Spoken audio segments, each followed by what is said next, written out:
पहले से इनका प्लान बना हुआ है, मैं आप सबको पहले भी बता चुका हूं। 4 लोगों ने बंद कमरे में फैसला किया मुझे मरवाने का, और वो लोग अभी भी उस साजिश पर लगे हुए हैं। उन्होंने दोनों मरियम जो झूठ बोल रहे हैं कि पीएचडी दोनों के पास है,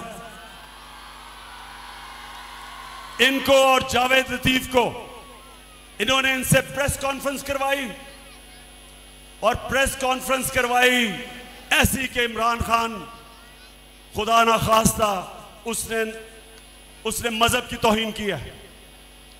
और फिर इनकी कोशिश है कि इसकी वजह से अगर कोई भी मेरे ऊपर वारदात हो तो कहेंगे जी मजहबी जुनूनी ने कर दिया, कहेंगे कि जी कोई दीनी इंतहा पसंद है इसको मार दिया। ये इनका प्लान है। लेकिन मैं आज आप सबको कह रहा हूं, सारे पाकिस्तान में मैं फिर रहा हूं, मुझे अपनी जान से ज्यादा मुझे पाकिस्तान की आजादी की फिक्र है। मैं आजाद देखना चाहता हूं।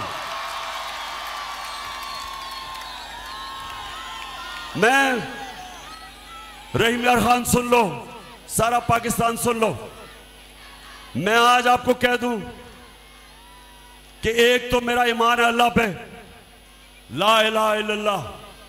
मेरा ईमान है कि जब तक अल्लाह फैसला नहीं करता इंसान दुनिया से नहीं जाता।